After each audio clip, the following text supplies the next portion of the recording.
Hi, I'm Matt Barry. I'm an independent filmmaker, and this is Low Budget Visions, where we celebrate personal DIY independent cinema.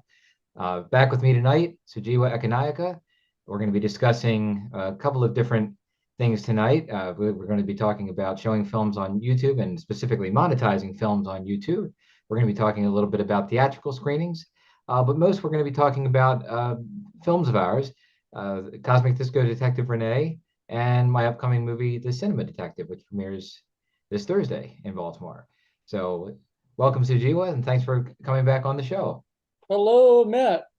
Two pro indie filmmakers talking live from New York and live from Baltimore. That's right, simultaneously here from our respective cities and coming together tonight with some updates about our work and some thoughts on getting work out there. That's We right. can talk from our own experiences a bit, see what works for us, see what doesn't work, and hopefully share this info out there with the indie film community and see what happens. So, do you want to lead off? I know you had mentioned you'd like to talk a little bit about monetizing YouTube. You had some ideas on how to do that, and I'd be interested to hear what you have to say on that. Awesome. So, a lot of people use sort of the profit driven Hollywood model.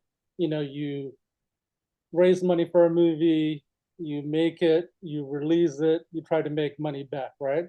So, that's the commercial model. So, I think art projects that are released on YouTube, like YouTube indie fiction feature films, micro budget, low budget, micro budget, but super high quality art. And I think those could be organized in a different way.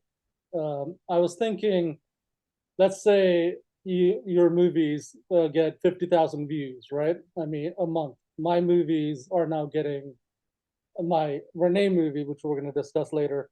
That's gotten about 140,000. Yeah, 142,000, something like that. So we're getting to 150,000. So let's assume for this discussion that a filmmaker is releasing movies and he or she's getting 50,000 views a month, right? So let's assign a dollar value for each of that view, which is, let's say, 50,000 for 1 month. If one view is equal to $1 in some reality in the future when people are paying for this stuff. So I think the thing to do is, if you're making a movie, raise 20,000 to make and release the movie, raise an additional 50,000 that that you won't use until the first month of distribution begins. So it's kind of like payment to yourself for starting distribution, and also some of that money could be used to promote the movie. Some could be set aside, etc. So we're talking about a $70,000 project, or for people working on much smaller scales, it could be a $2,000 to make, $5,000 to release for the first month. So $7,000 project or a $70,000 project. So in the two scales, right? So you're with me so far? Yeah. Okay, good. So then once the movie is out and you have a monetized YouTube channel, the movie makes money through YouTube ads, and it makes money through lots of other kinds of monetization that people do, which is includes selling merch, um, Patreon type stuff, other donations, and any other way you can monetize the movie, selling physical stuff, selling posters. I guess that's merch, and maybe Vimeo VOD for higher quality, no ads. So, and that goes on for a year, right? So let's assume at the end of the year, through all the revenue streams, the movie made back another 50,000. The movie made another $50,000. So now we're talking about a project that's $120,000. All the money involved in the project, 20 to make, 50 first month of release, for and from, kind of, because you fundraised earlier for it, and 50 back from distribution and monetizing, licensing, YouTube ads, etc., etc.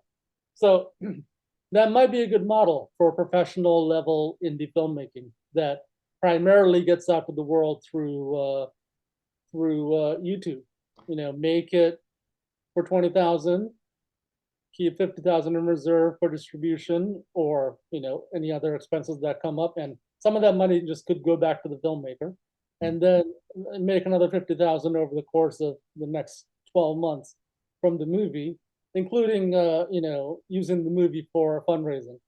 So that's an idea I have about monetizing YouTube released indie fiction features. Great. So you see it as both monetizing the YouTube channel itself, but also looking at these kind of additional revenue streams that you could bring in through merchandising and Patreon and other avenues. Okay.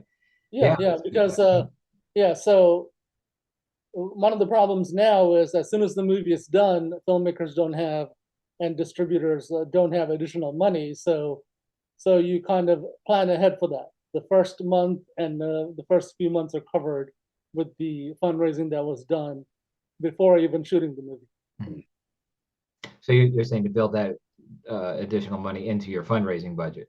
Right. So Okay. if you're making a movie on a, sort of a medium scale, not $200, but $2,000 movie, raise 7,000 and make the movie for 2,000 and release it, and retain 5,000 to help with the first month's distribution and beyond. All right. So, on that note, talking about the theatrical screenings that I think we both feel are a big way of supporting an online release, just to create awareness and create buzz around it, create publicity opportunities, promotional opportunities. Do you want to talk a little bit about the theatrical screenings? I mean, you had mentioned to me that that was something you wanted to bring up. Do you want to get into that for a little bit? Yeah, theatrical screenings definitely should be done, and one way to do it is, I mean, you could do theatrical. I think even if you are releasing on YouTube, you could still do theatrical, and we've talked about this earlier, Hmm. uh, because different people are going to see it, and the people who want to come out to a movie to watch it on a big screen are going to be different than people who watch it at home. There might be some overlap, but just looking at my YouTube numbers on the back end, a lot of people, there's still plenty of people in America and in New York who haven't seen the movie. So, yeah, filmmakers should look at finishing the movie, doing some kind of a theatrical event, and then getting the movie out on YouTube and other VOD. All right. Yeah. Speaking of theatrical screenings, do you have any new details on any coming up on your end? I know you've done the Indie Discovery LA series. Is there anything you'd like to update people with about that? I'm planning on showing Cosmic Disco Detective Rene at least for a week. Uh, yeah, maybe initially it might be one day, one night here, one night there, and then eventually a week or longer at most likely at Film Noir Cinema. And then I'm looking at several other movies that I want to show. So by uh, by mid May or so, I'll have things figured out.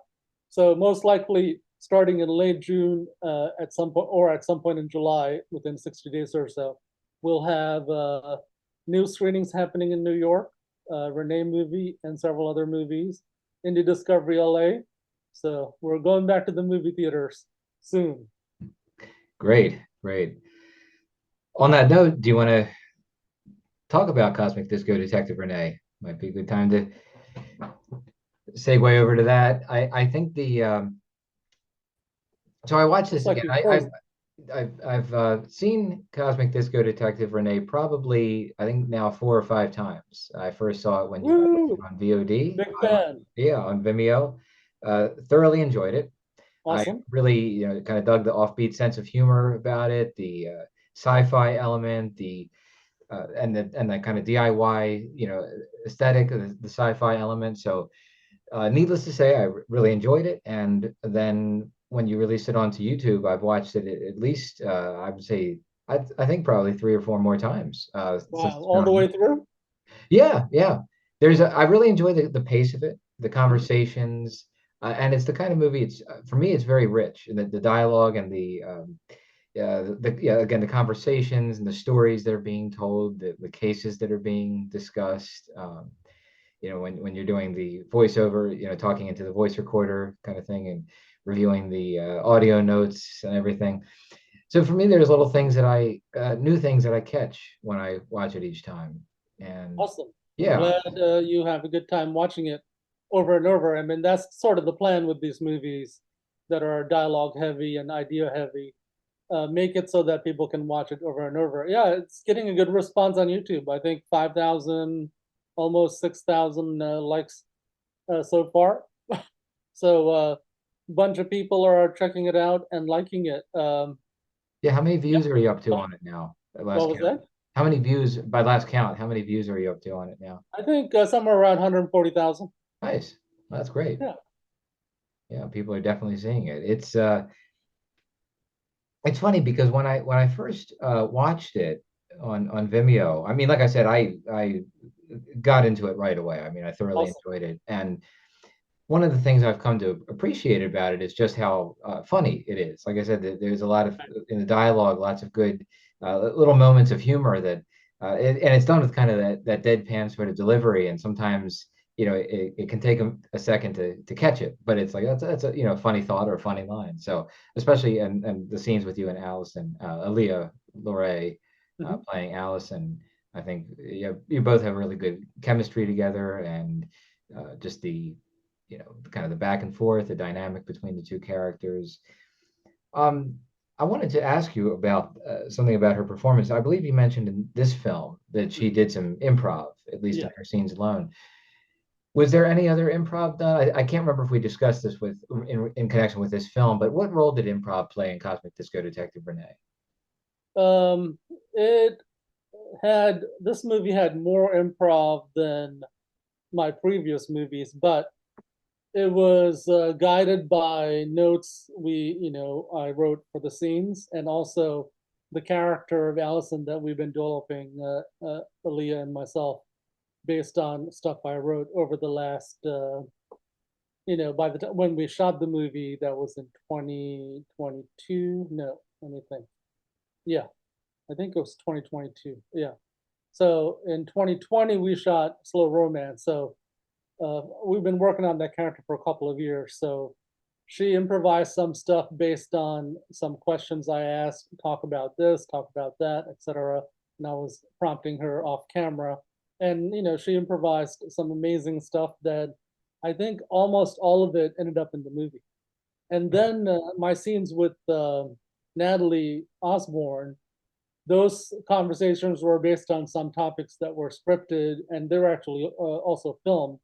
But then we expanded through improvisation. The scenes that I have with her about filmmaking, film distribution, criticism, stuff like that.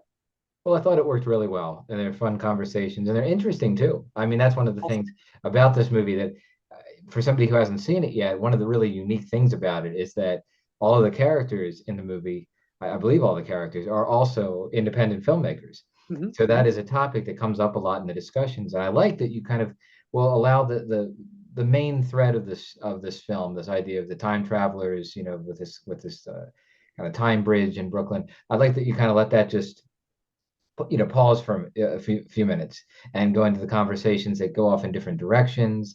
I think that works really well. I think it doesn't feel the plot never feels distracting. Let me put it that way. It never feels like we're distracted from the main plot. It goes off in these different directions, but they're really interesting conversations. They're fun, and I love the fact that all the characters do talk so much about indie film. It's fun hearing their perspectives on it. I imagine that there's, although it's obviously fictionalized, I imagine there's at least some of their actual thoughts coming through in those conversations through the improv. So it's also kind of informative in that way. Yeah, I think so. Yeah. Goal was to in Slow Romance we talked a lot about filmmaking, indie filmmaking, and distribution. Hmm. Goal with this movie was to carry that forward more, but add more, entertaining commercial elements like the sci-fi plot, etc. In the next movie, I think it'll be a lot faster, more comedy. Um, but I say that at the start of every project, and then it ends up being sort of a slow cinema movie. But we'll see. Right. The goal is to try to experiment with making a sort of a pure comedy, but sci-fi. So probably like Renee, but it'll be faster. I don't know if you find this, but I find that when I'm developing these kind of projects, like my last couple of films, which have been largely improvisational, I mean, they're very detailed with, I think, similar to how you work, very detailed with like a structure, notes. I mean, it's not, you know what you're trying to do going into it, of course. But as far as the actual shooting, there's a lot of improvisation, both in the dialogue, but also letting the project take you where it's going to take you. Do you find that that is, you know, you just mentioned that you keep thinking at the start of a project, you're going to maybe take more of a straighter approach with it, maybe do like a straight comedy, and then it goes off in these more kind of experimental, slow cinema directions. Do you find that that's something that grows out of the improv approach for you? Well, no, I usually go with a lot of the stuff in Rene and every other movie is scripted. Even the improv stuff is based on written, ideas. Right. So it's not really, my movies are not really improvised movies. They're planned out for months ahead. Uh, but yeah, during the filming and then especially the editing, starting with the werewolf movie, which was 1, 2, 3 movies ago. You kind of look at the footage you have and the performances and the jokes and the cinematography, and then you start putting together the movie. Then you come to the conclusion, oh, this would be better presented more of in an art house style, Mhm. not necessarily fast, short cuts, everything super tight like in a mainstream comedy, television comedy, or even a YouTube slash web comedy, right? Yeah. So the art house style is more slow cinema. It's wider shots, things happening slowly, focus on characters. There's a number of characteristics that sort of define the art house feel, the international art house film feel. So it depends on how things come together. But I like those kinds of movies, so it's not surprising I end up making movies that are like that. Yeah. Yeah. And I think it works well. I mean, I don't think it ever feels, wrong for the material or anything like that. I think it really Awesome. gels. I struck by a similarity with something you just said, a similarity to how I've been working lately, which is you mentioned things are, planned out months in advance, very carefully detailed. It's interesting because I think, I mean, I do that as well. And for me, when I say improv, for me, it's more about as you're going along and you have the luxury of developing this outline. It's not like going into it with a rock solid screenplay where every line, every beat has to be measured out in advance and planned out in advance. Because I think it was Ray Dennis Steckler, the independent filmmaker, Ray Dennis Steckler, who said that he used to be asked why he didn't make his movies with a completed script, and he said that the thing when you're making a fully scripted movie, and we're talking every line of dialogue and every beat, everything is Mhm. is locked in. He said the problem with making a scripted film like that is that you need all these different things to come together to make the script. And by the time you get all of these things that you need for the script, it's too late to make the movie. And I think there's a lot of truth to that, the improv and saying, well, we're going to see where this takes us, and being able to rewrite, maybe a week before the shoot and say, we're going to do something different. I think that that allows the freedom not just to um, explore these different creative directions, but it also allows you to get the movie done. I mean, it does allow the movie to get made. Mhm. And so I think that's a big advantage to it for indie filmmakers like us, especially. One thing I wanted to add was on top of the all the scripted stuff and Mhm.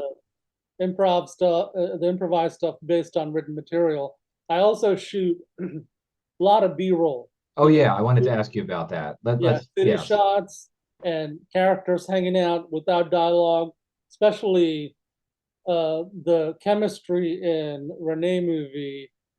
We planned for that by doing a lot of B-roll shooting, hanging out in parks, taking walks, hanging out at home, cooking, whatever, bunch of stuff to so that when we act as the characters, we're comfortable, you know, hanging out as the characters, which we didn't really have it down, fully for the first movie, which was the Secret Society for Slow Romance. But those characters just started dating in that movie, so it's the any awkwardness or you know lack of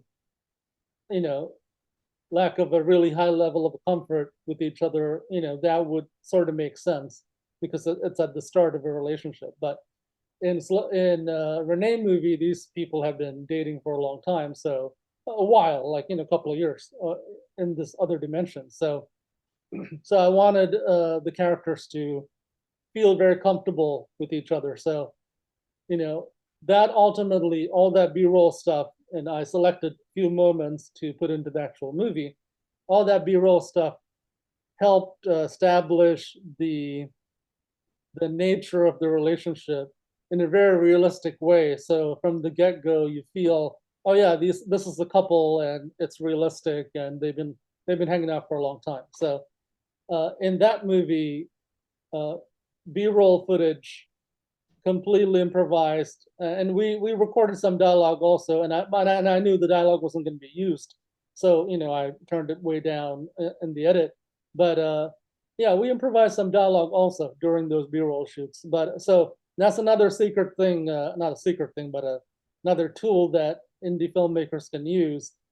Write the script, but also shoot a lot of improvised, non-scripted B-roll stuff that you could use when you're editing the movie, to move the story forward by cutting to some of the B-roll stuff. Yeah, I really like that aspect of the movie, and it was something that we last discussed Werewolf Ninja Philosopher, and that type of B-roll plays a big part in that story as well. And you mentioned, it helps to kind of break up and divide the conversations. It provides a kind of structural framework on which to build these different conversations to help with the pacing of the film. And I really love that in the films of yours I've seen with the last three at least, with Cosmic Disco Detective Renee, especially in that I have to say that the shots of the city at night are really stunning. So that's another thing. It's pleasant to look at. It's a beautiful imagery, and yes, it helps with the structure, and it adds to this kind of improvisational feel that comes out of the movie, where it has room to breathe as a movie. It doesn't feel, it's not like everything is planned down to the beat and it's cut to every little point, and it feels very almost over planned. I mean, it feels like these characters feel there's an authenticity to them in this space, the way that they move about it, the way their conversations, sometimes there's like pauses and starts, but that's it adds to the dynamics of the characters. It works, that ultimately it works. What you do works. So yeah, Awesome. I think Yeah, that's this style of working, I figured out, like a lot of us filmmakers who are releasing on YouTube, who had to invent new ways to make movies during the pandemic in 2020. I figured out this method. Shooting a lot of B-roll kind of happened with Werewolf. That was the start of that. But figuring out ways to get the right performance using improvisation plus scripted stuff, and having a lot of B-roll material when editing the movie to make it a richer experience, that sort of evolved over the last few years. So yeah, that's the new way of making movies for me. It feels more natural and enjoyable, the final product, than Hollywood movies where you're cutting from one bit of dialogue to another bit of dialogue to another yeah, bit of dialogue, yeah. some essential action. So there's something, you know, just showing the essential stuff in a fast way. There's something artificial about it that now that I'm super into slow cinema and my own filmmaking, there's something artificial about that stuff that I see on TV and in Hollywood movies that is not as enjoyable. I like having the movies having a little bit of room for characters, thoughts, action, and also landscapes.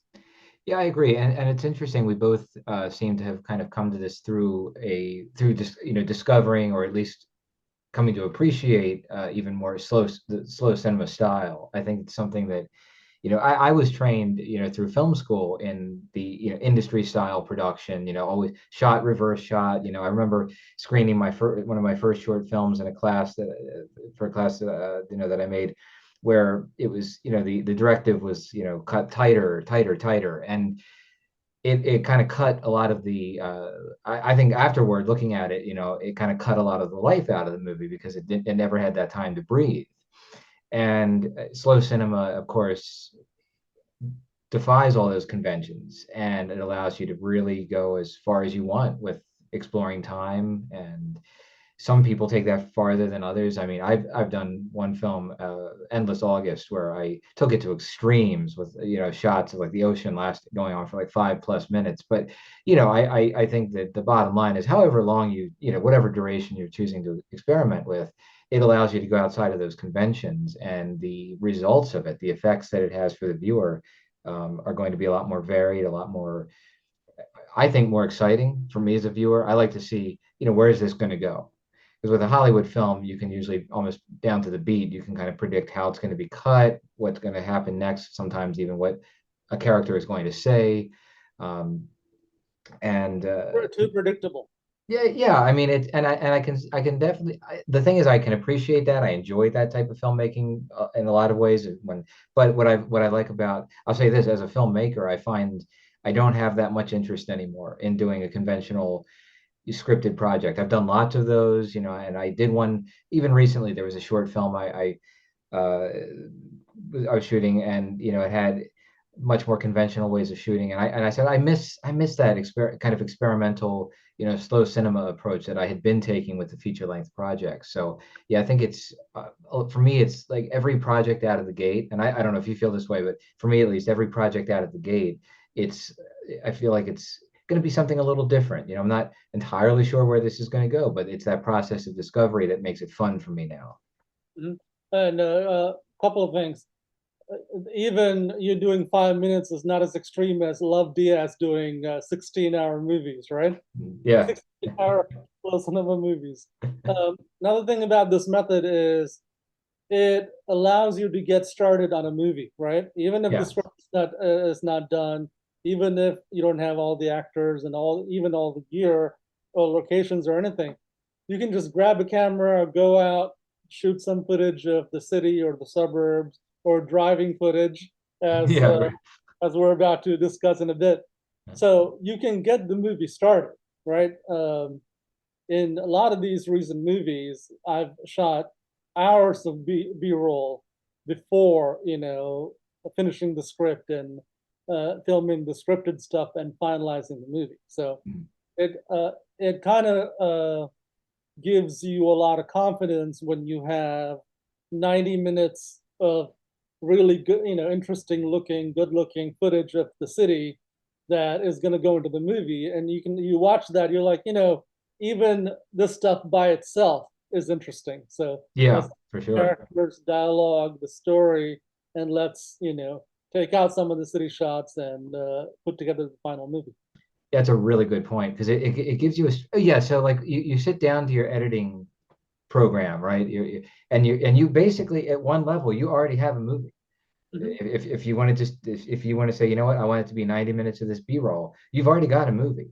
And then it becomes a matter of almost working backwards and seeing how things can fit into that. Yeah, that's a really good point. I think that you're right. It takes away the excuse of not being able to make a movie, because if you go out and shoot this B-roll, technically you've got a movie. Now, it may not be the one you end as up soon as as soon as you shoot the B-roll, you have to create a new file in your editing program. So you label it using the title of the movie. So then the fear of starting or not starting, coming up with excuses to not start, they're already gone because the movie's already happening. You're shooting Yeah. stuff. There's a file on your editing program with the name on it. So before you know it, after a couple of weekends, you have lots of footage. Yeah, for sure. That's a great way to put it. That it yeah, it takes away the excuses, and yeah, when you've got the file there, you've got the movie already started, and it's just a matter of building from there, and shaping the movie that you want to end up with. I have to say, it's kind of a interesting point to make, because I that is how the cinema detective began, Awesome. was with B-roll. I can tell that story real quick here, just in Sure. case anyone's Yeah, interested as let's well. switch to Cinema Detective Okay, if there's discussion, and anything then you want we to can add come about back it. to yeah, we can come back to Renee whenever. Okay, as this is just really, relevant to this point about B-roll, because the cinema detective began before I had any idea of any of the plot aspects, the discussions, the conversations, any of that. It was it began life as a just the dashboard camera footage that you see, and often on Saturday nights sometimes, especially that was back in, I think, March. I'm going to say March or April that I filmed that footage. And it was, Of which year? 2023. Mhm. Yeah. And so it was getting, it was still at that time of the year where it gets dark somewhat early, and I guess the time change hadn't happened yet. And so I'll often on Saturday nights just kind of go out for a drive just to kind of clear my head, just get out of the house for a change of scenery. I'll take because I'll take walks during the day and stuff. And but then it was like at night, it's getting dark. I just wanted kind of the change of scenery, clear my head. I was driving around, and I decided that one particular night to mount my smartphone camera on the dashboard mount using a mount that's usually used for the GPS. I guess it's designed for the smartphone, but if you're using, what I mean, if you're using the GPS feature on it. So Yeah, you're looking at it a different way. yeah, exactly. Right. So it's meant for the smartphone. It holds it nicely. It just has a suction cup that goes on the dashboard. So I decided to film my Saturday night drive that particular night. And originally, what I was going to do with the footage, well, I didn't really know because when I shot it, I didn't have any real intention for it, but I knew that I was going to end up with, I think it was about an hour of footage. Mhm. And I talked to my friend Cullen, who does the music for my movies, among other things, but he's a composer, a musician, and I had suggested the idea of him doing a music score to accompany these images, like he'd done for a short film I did called "The Man Who Stopped and Stared at the Clouds," which was a non-narrative film. I Of, saw that. I watched it today. oh yeah, that's right. Thank you. Yeah, I mentioned it. Yeah, he did. I was going to have him do like a similar thing where he could watch these images and see what kind of music. Basically taking a similarly experimental improvisational approach with the music. And so he was going to be going off to Maine for a few days and was going to work on this.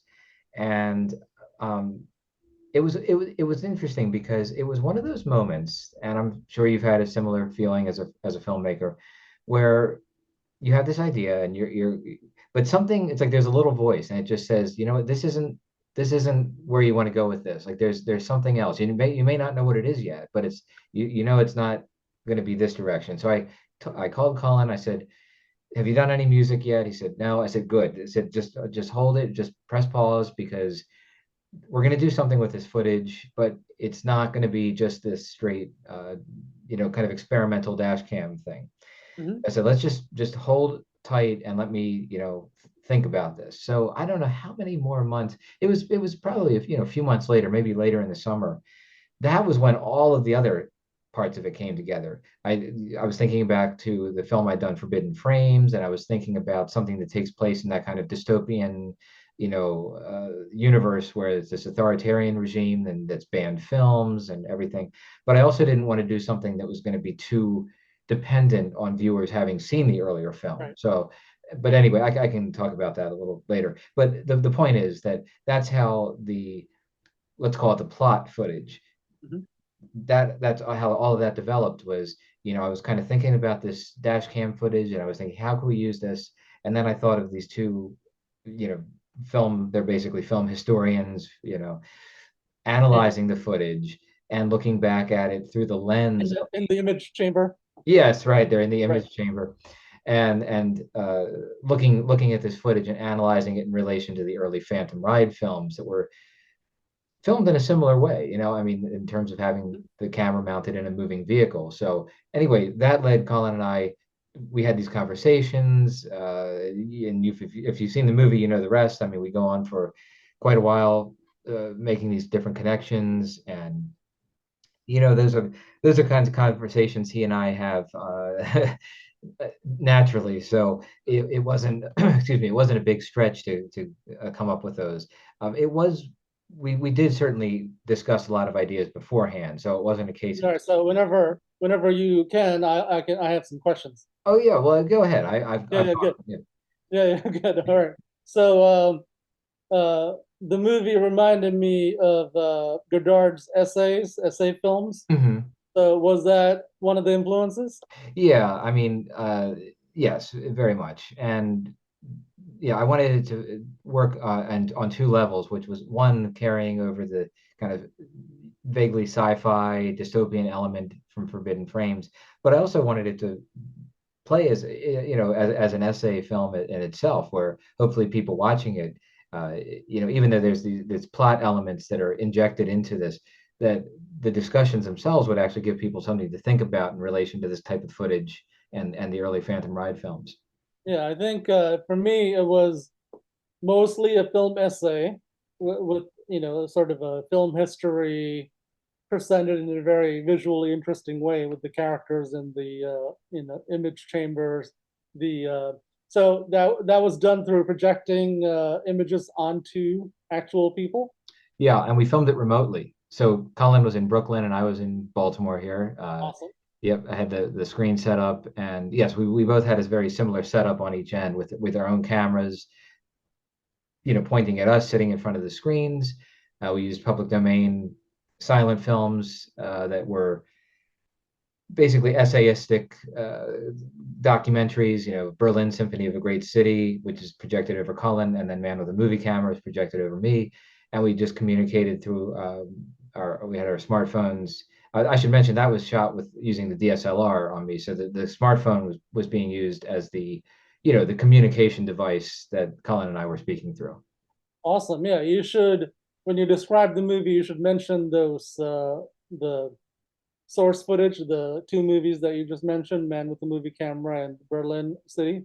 So movie. So people who like that stuff might, look into your movie. So that's a good thing to mention. Yeah, I took a little page from Martin Scorsese's book with, when he released Killers of the Flower Moon, he did some promotional tie-in on that Letterboxd website where he listed the films that had influenced him. And so I thought it would be fun to do a list, and it's on there. I can share the link again of the Phantom Ride films that are discussed in Cinema Detective. So if anybody is so interested that they want to go look at that, they can go see the films we're talking about. And most of those are, of course, anything you see in the movie, public domain, so they're available on YouTube and other places. Awesome. Yeah. Yeah. The Also, I liked the beginning how it was sort of a light sci-fi comedy with the goggles, the silver ball that's supposed to be the government talking to your character. Right. Yeah, it's good that you put in that kind of stuff. So there's plus the driving footage is funny, especially for someone from Maryland, because I have years of experience just driving around Maryland, just doing things and also just driving just for fun. So yeah, that was nice to see. Yeah, there's a even though it's a essay movie, there's a thread of humor, sci-fi, levity, some plot points going through. So, but mostly, people should expect an essay film, get some coffee, time to learn some things about, some aspects of cinema, but with a little bit of entertainment in there. Good. I'm glad you enjoyed that. I'm glad that the entertainment aspect. I'm glad that that comes through. Yeah, it definitely comes through. And so it's a good companion piece, not necessarily a direct sequel, but more of an essay film companion piece to the first movie, Forbidden Frames. Yeah, I liked with this one with Cinema Detective. I liked kind of doing away with a lot of the plot elements that had to be dealt with in Forbidden Frames. I think sometimes when I look at it, that was one of the most challenging aspects of the earlier film was kind of balancing the essay style discussions with the plot footage. So I felt like with Cinema Detective, we could just kind of dive right in with his essays. And I just want to mention one other thing about the driving footage, which is for me, it's just an example. And I mean, I'm offering this as a suggestion to any filmmaker. That's why I'm mentioning this. It's just an example of when you can't, I won't say when you can't think of anything else to film, but if you're in a situation where there's something that you do every day, every week, whatever, some kind of daily, like a routine, you never know possibly where it's going to lead. So film it, you know, get it recorded, and don't even do anything with it right away necessarily, but just see what ideas it inspires. I would have never guessed that all of this would have emerged out of that dash cam footage I shot that night back in March or April, whatever it was. But there it is. Yeah, that's a very good idea. I was thinking along similar lines recently. I have to organize a room And I was like, yeah, I think I'm gonna film some of this stuff. I might need a shot where character Renee is organizing a room. So, especially if you act in your own movies, Yeah. having footage of you doing stuff is very useful. Also, anything that you do, to-do lists, notes, doing taxes, whatever, when you're writing your script, you can look back on all those notes from, recent time periods or earlier, and those could be starting points for scenes, Maybe a character has to go grocery shopping, right? And, that's something everyone has to do ever so often. So you can look at your own direct experiences doing boring stuff or mundane stuff or things that just need to get done and work those into your fictional movie. It'll add a level of realism, and then you might want to take those things and do something fantastic with it. So it'll add a level of entertainment also to the movies. And there's a great example of that in your film, Cosmic Disco Detective, because you've got the shots of characters riding on the train. It's kind of like mundane or everyday activities, but then you are doing the reverse footage. So, anybody watching it, you might initially just think, oh, it's somebody riding on a train, and then you realize, wait a minute, the traffic is going in reverse, or that other, train is going backwards or something. So it's really fun because it can take a minute, or it can take a second to to catch it. But once you do, there's that little visual, it's a little visual joke, and of course, it also ties into the plot of the film with the time travelers. Yeah, thank you. Yeah, Yeah, I was very happy when I discovered, what, this reverse footage stuff would work really well for this movie. So yeah.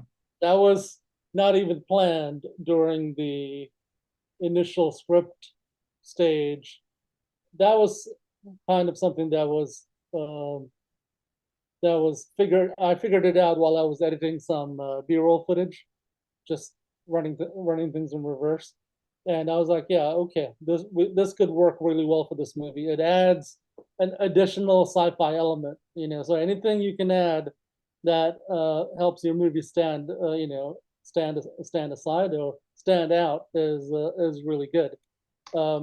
Yeah, so there's a lot of simple stuff that people can do that to make something a little bit more special. And I love that one scene you actually have where it's a conversation, and even the audio is played in reverse. So I love Right, that you right. go there with it, and it's just, yeah, and as a viewer, you roll with it and see where it goes, and it's a lot of fun. Awesome, thank you. Yeah, David Lynch type stuff. David, Yeah, also yeah. It's, one of the Twin Peaks shows. Yeah, where mhm. the character talks backwards. Um, do you have any plans to show both of your movies together as sort of one event? I would love to. Now I'd have to figure out, I would have to figure that out. But yes, I think it would be fun to do them back to back like that. Uh, but I have to say, speaking of double features, I think Cosmic Disco Detective and Cinema Detective would make a fun double feature. I mean, because I think there are, the mystery element, obviously the detective element, which is there, the vaguely, the kind of sci-fi, So I think when I think of those movies, it seems appropriate that we're discussing them together tonight because in my mind I do think there's some connections that would make for a fun double feature. Have you done Yeah, that double could be a good features idea. in? Yeah, I'm just curious if you've done a double feature screening yet of this and Secret Society for Slow Romance? No, not yet. As you know, that would be like a 4 hour thing, so Yeah, not the easiest thing to set up. But yeah, I would like to do that, and also showing my movie and the Cinema Detective together could be good, especially if we do like a afternoon screening of the Cinema Detective. People get coffee, have some dessert, get into sort of a conversation about movies yeah. and do some Q&A. Then we go into more of a sci-fi entertainment thing that still has some discussions about the same kind of stuff. Maybe like 5 to 7 Cinema Detective, and then like on a Saturday, right? Yeah. And then 7 to 9 or so Renee movie, something like that. Yeah, let's look at doing that in Baltimore and also in New York. Yeah, that sounds good. I'm trying to set some things up here. I'll just say that for now. I am working on that and trying to bring some, figure out what I need to do to make that happen. It's funny. One of the reasons I was curious if you had shown both of your films together is that I don't know. It would be interesting to see what the reaction would be like showing, Forbidden Frames and Cinema Detective back to back as a double feature. Would it be uh, too much of one thing? I don't know. I'm not sure. It would be interesting to see the reaction to it. It might be like I see those two movies, Forbidden Frames and Cinema Detective, as kind of like Blue in the Face and what was the no. Blue in the Face was the sort of the follow up that was sort of supplemental, and there was another movie that was the main movie. Do you know which movies I'm talking about? I can't say it's blue in the. I no, I don't think I. It's not ringing a bell. Yeah, yeah. It was this was Jarmusch was in I think Blue in the Face. Let me just take a look at. Yeah. Yeah, it was two movies that were done together. One was shot as a regular movie, a regular scripted movie, right? And Mhm. then the second one was shot because they had some time. So Blue in the Face was the companion piece. That could be like Cinema Detective. Blue in the Face, 1995 comedy. Yeah, it's about a smoke shop closing. Hmm. Wayne Wang was the director. Paul Auster and Harvey Wang. Mm-mm-mm. Let's see. Blue in the Face. Oh, Smoke was the main movie. Okay.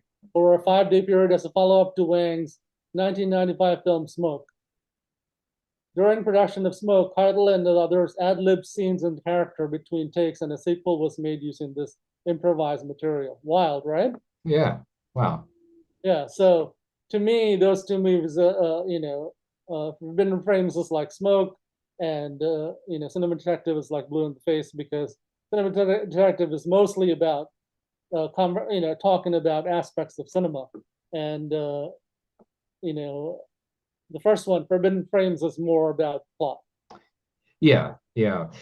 I wanted to mention just something else while we're talking about slow cinema earlier and how that's been influential on both of us and how it's allowed us to get movies made and all of this.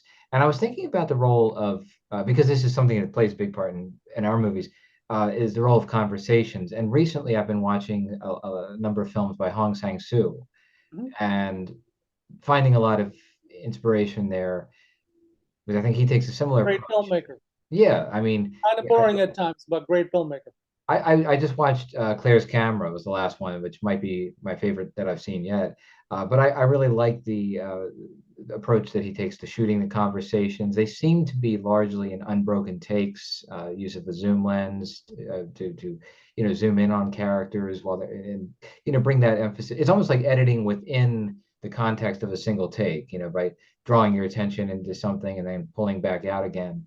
And yeah, so watching his films, I mean, a lot of these were things that I had already kind of been arriving at through other slow cinema films I was looking at, but seeing his movies, it's like one more model. Like, there's somebody else doing this, and it's interesting because it's not what you normally see in a Hollywood movie. Yeah. What I was saying that the YouTube releasing filmmakers, they're kind of doing what Hong Sang-soo is doing, because Hong Sang-soo makes a bunch of movies, within 1 year, sometimes two or three, which is slow compared to some, YouTube filmmakers, but fast compared to all other filmmakers. So, uh, these movies that get made fast and released on YouTube, it's kind of in the art house territory of Hong Sang-soo movies. But Yeah. some of the YouTube movies are more entertaining. I mean, in a traditional sense, because there's more going on. But if you're really into slow cinema, conversation, art house movies, Hong Sang-soo is, one of the best. He's refined his style to a really interesting degree. Yeah, it's interesting you bring that up because I think one of the things with that's always impressed me about the feature films on YouTube, it is the variety that you see, and as you said, some take a much more conventional entertaining kind of approach, even shooting with more conventional techniques, and that's fine.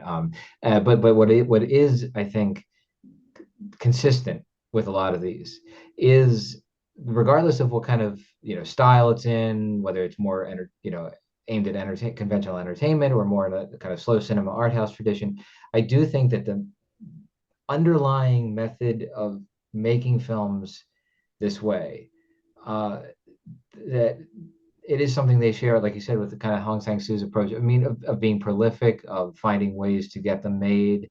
Mhm. It's a little hard to put my finger on it, but there is kind of this underlying attitude, at least, or this underlying philosophy to the approach that I think does define making movies. If you're making movies at a level where you're releasing them straight onto YouTube, I think it is something that we all seem to share.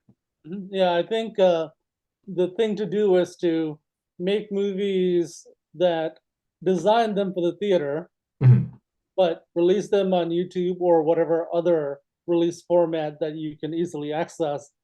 Because one of the big problems in the past, in the 1990s, and you know about this from the 2000s, 2010s, was the amount of time it takes to fundraise and get everything ready to do a movie in the normal Hollywood, Indiewood style, right? It could take years. It could take 5 years, 10 years, whatever. That's too long. So for art, for being artists, making movies in a month, 2, 3 months, even in a year, or every 3 months, 6 months, or whatever, is much, much better. Because you can grow and you can cover more subjects.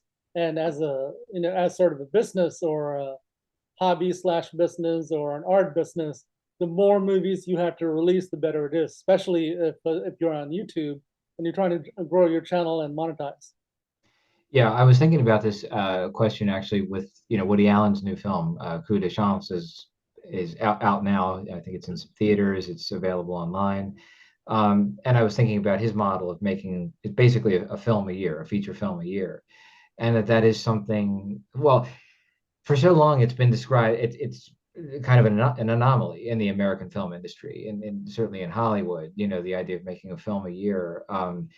Interestingly, Spielberg, I think, also in his own way, with very different set of circumstances, but he also seems to kind of follow, or at least for many years, followed a very prolific model, sometimes having two films in a year. Yeah, Spike But Lee has done that also. I'm sorry, who was that?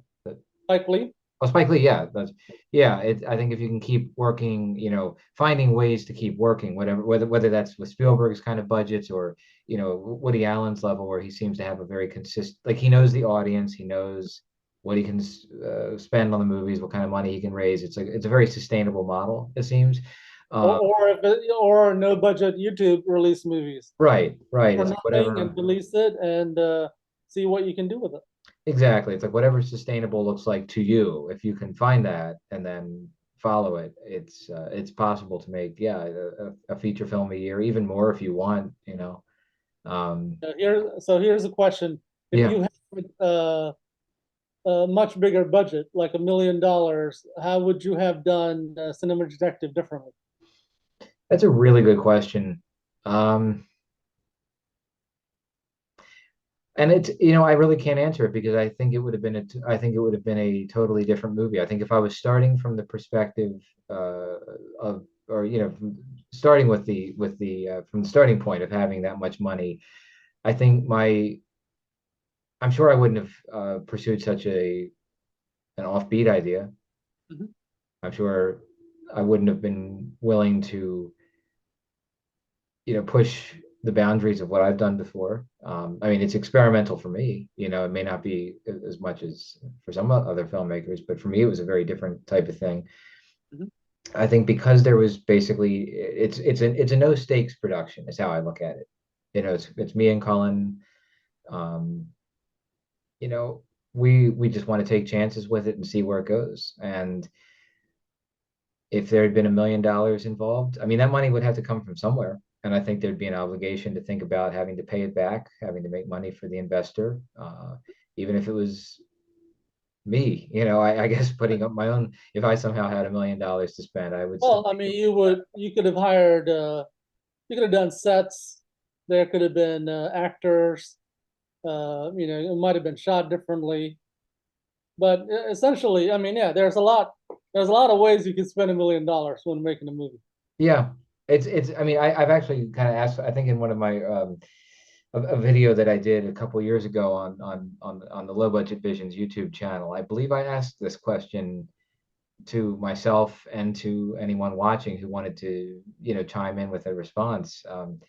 And I, I don't remember exactly what I said in that video, but my guess is it would be very similar to what I'm saying now, which is that I can't imagine, because even if, for example, if I'd hired actors, uh, we would have had to almost certainly script these conversations, because unless the actors are intimately familiar with these films and have thought about them. I mean, that's the thing. Cullen and I have had these discussions in terms of the film history element of it, the film analysis. These are things he and I have discussed in real life over the years at various times. So even in terms of hiring actors, it's very hard for me to imagine what that would look like. And I don't think that we would have, I just can't imagine a scenario where you would have the spontaneous aspects of the conversations happening with two people who are, again, like intimately familiar with the material.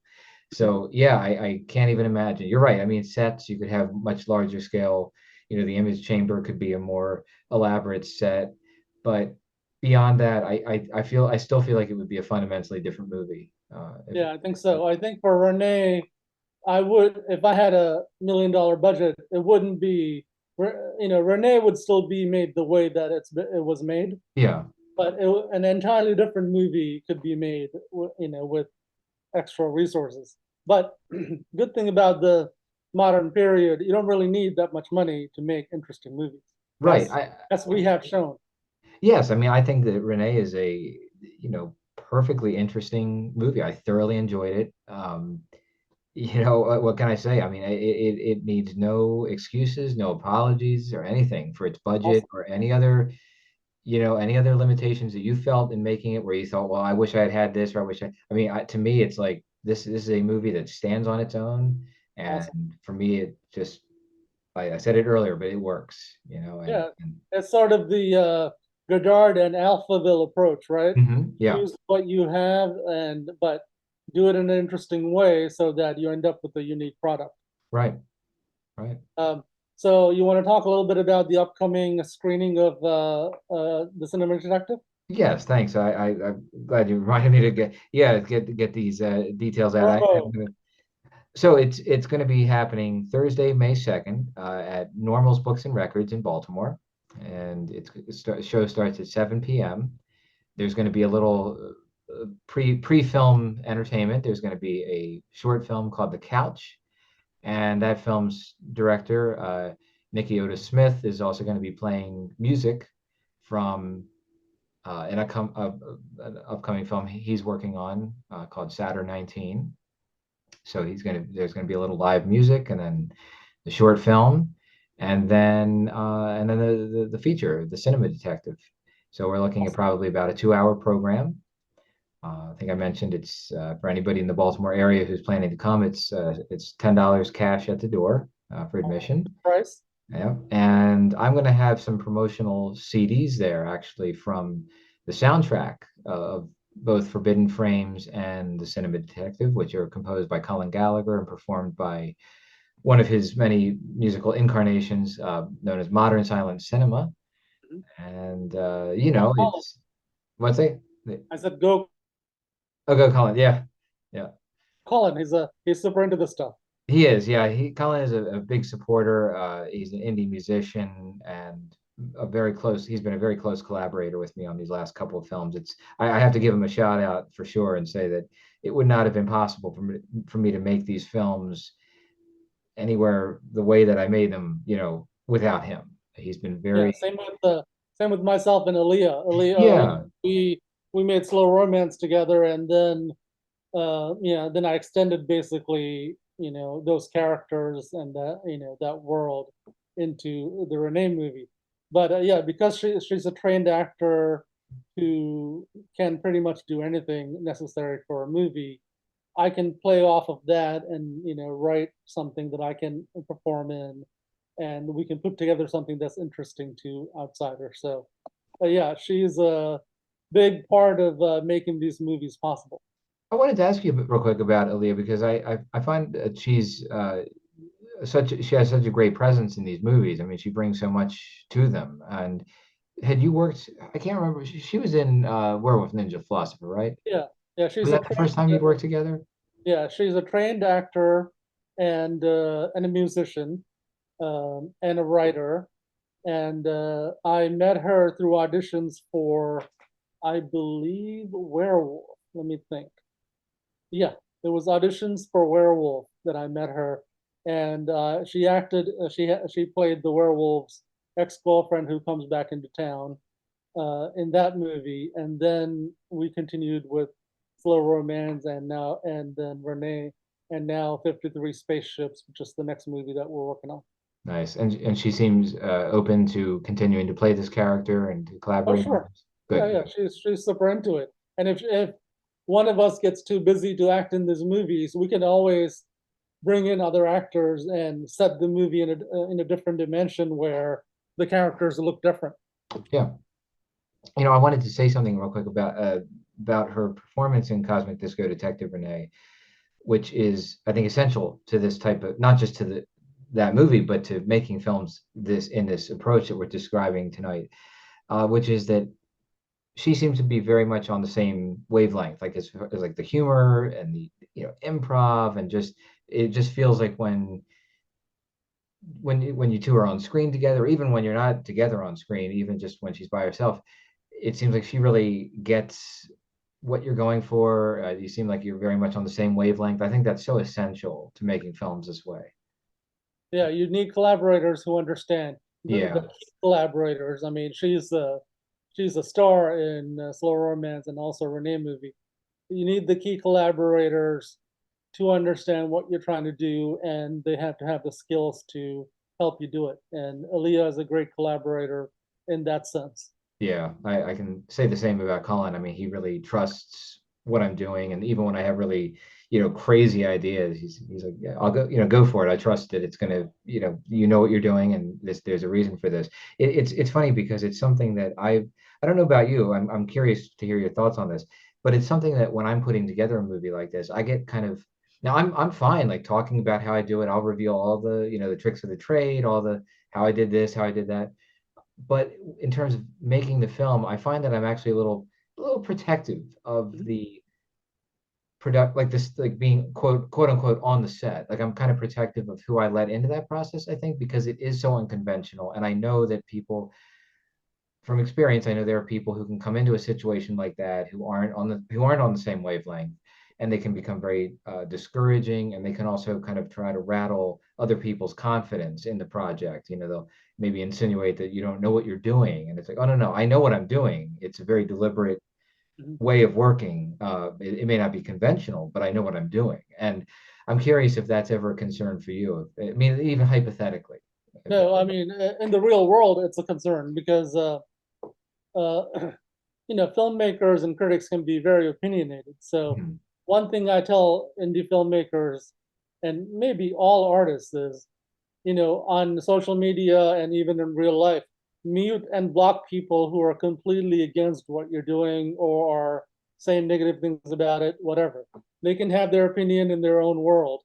For you to move forward with your artwork, you have to have a positive take on it. I mean, it doesn't mean you're not going to change your position on things over time, as you develop better, filmmaking skills and better ideas and better ways of thinking. But um, too much criticism and too much opposition gets in the way of people making work, right? So Yeah. um, I would say stay away from anyone who doesn't support your work, even if your work is still at the early stages and your style is still early and you're still trying to figure it out. You'll see the flaws in your own things, and other people who see the movie will point it out. So very important to isolate yourself from people who are too critical and too negative. I had a situation where I was shooting one of these movies recently.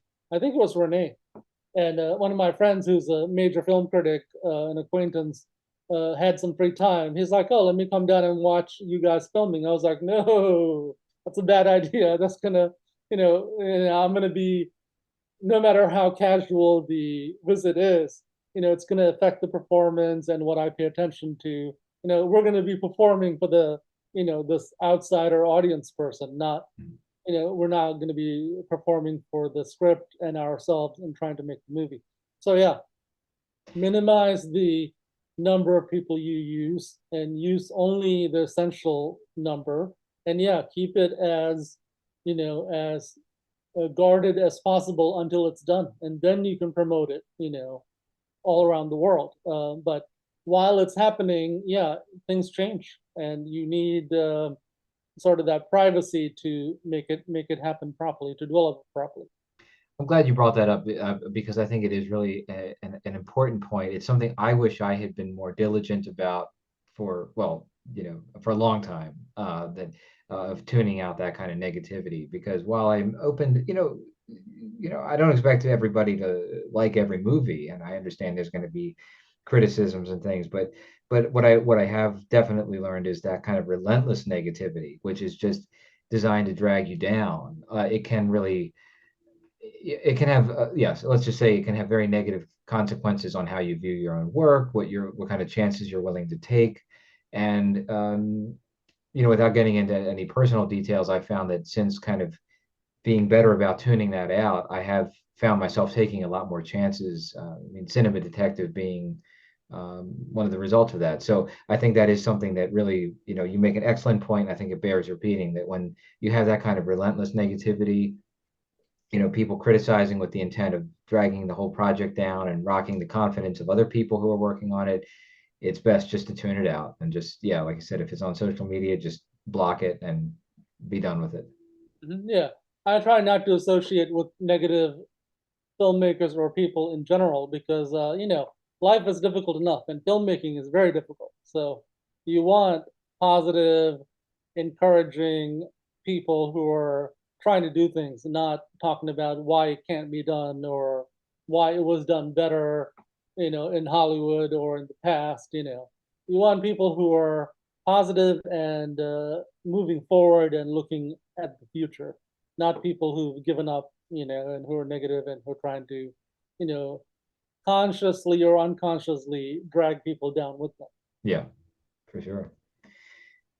Well, is there anything you would like to add about Cosmic Disco Detective Renee that we did not discuss tonight? Because like I said, I think it's a really fun movie. I enjoy it because I've watched it, 4 or 5 times, and I'm sure I will Awesome. be watching it again probably before. Yeah, it's only April before the year's out. I'm sure I'll be tempted to go in and look at it again. See, part of it is, Sujiwa, I gotta tell you, part of this, what I like about this movie is it gets me excited about making movies. So I Awesome. enjoy it for itself, of course, but I look at this and it's like this is what movie making can be now, and it's like a reminder of, oh yeah, it's just endless possibilities, and it's just a matter of going for it. So I get excited by it at that level too. So I'm sure I'll look at it again, sooner than later. Yeah, I'm glad that's the case because I mean, we all filmmakers and other artists need to find work like that encourages us to make movies and take chances. And yeah, because filmmaking is tough. Yeah, I have lots of movies like that I look at when I'm starting a new project. I may Yeah, visit for a little bit with a bunch of these movies and other artworks that inspire me. Stranger Than Paradise, Mystery Train. Yeah, I'm glad you find it a source of inspiration. And I do. Yeah. I'll tell you a yeah, funny story real quick, along those lines, and I think it's just a good example, a further illustration of what you're talking about. I had a similar reaction with Rick Schmidt's film, Chattanooga's Curse, awesome. and I had been struggling with the outline for this new movie I'm working on called Hammett, and I'd written anyway. The short version of this is I was rewriting the outline. I kind of wanted to start fresh and just try rewriting it, and I started watching Chattanooga's Curse, and it got me, it just got something with the gears turning, and I actually picked up my as I'm watching the movie, I actually picked up my notepad and pen, and I just started sketching ideas, And I'm paying attention to the film, but it's just the approach that he took with that, and it's just something clicked, and it brought these ideas into focus for me. So yeah, and Renee is a film, the Cosmic Disco Detective Renee is a film that can do that for me. And like you said, it's really good when you can find a filmmaker whose work you vibe with. And what I like to do, of course, is get the kind of bang the drum and get the word out about that movie. Let other people know about it and talk about Awesome. it. So Yeah, Chesapeake, I'm going to try to show in New York, and I'm building a website for Rick, one of my projects this week, because he needs a new website. Yeah, Rick Schmidt is a very inspirational filmmaker. I got into filmmaking when I was first getting into filmmaking. I read his book, Feature Filmmaking at Used Car Prices, and oh yeah, that was very useful for my own filmmaking work. Yeah, yeah. about Rick, check it out. It's on YouTube. It'll come to theatrical screenings in Brooklyn soon. We'll try to get it elsewhere soon, and on physical media and on everything else. And people can find me on Twitter at Sujewa Fantastic, or email me through the NYC Fantastic website, nycfantastic.com. There's a contact link with my email on there, and also a contact form. So yeah, get in touch. And if you watch it on YouTube, leave a comment. The movie has a lot of views, but it needs more comments. And if you're in Baltimore area, May 2nd, go watch The Cinema Detective and talk to Matt about his movie. Yeah, I'll be happy to stick around after the screening and talk about it. Or if you want to, email me, contact me through social media. I'm on Twitter at Matt Barry Film. Same on it's the same handle on Instagram. That's like kind of my personal filmmaking account. So I'm always happy to talk about these films. And I want to give Awesome. one final plug to for Sure. you for your Wednesday night indie film news Right. series on YouTube. I encourage everybody who watches any of these interviews to check out your indie news, because you do a really nice roundup of what's happening out there in the indie film world, going through Twitter posts and things like that. It's kind of a nice digest of what's happening. So if you're watching this video, check out Indie Film News Wednesday night from on Sujewa's channel. That's right. And I'm going to go a little bit more into the stuff I wrote about and talked about regarding new monetization models. See, one of the things I see with and this is I'll wrap it up because it's time to go. One of the things I see with YouTube filmmakers is some of them are still thinking, they're not quite filmmakers yet. I mean, they are, but not at the pro level yet. But you are at the point you make and release a movie, you're already a pro filmmaker. So it's just a matter of fine tuning your work, presentation, fundraising, and publicity. So that being said, if you are already a filmmaker and you have a way to release your movies, which is YouTube for some filmmakers, now then it's time to figure out how can that system be used to monetize, and how can it be used to gain more publicity. So that's why I'm thinking of different ways to think about monetization and publicity, that using YouTube, because that's not a Hollywood thing. It's not an indie film, a regular indie film thing. Great. Well, on that note, we can wrap this up and sign off. So, Sujiwa, thanks as always for coming on here and chatting with me. It's always a pleasure. I love hearing your thoughts on indie film, the state of indie film, and just talking about your movies. And thanks for your support of Cinema Detective. It means a lot. Hey, thanks a lot. Great discussion as always. We've done a couple of these and we'll do more. Indeed. All right. I look forward to it. All Excellent. right. I'll talk to you later. Great. So the show's over.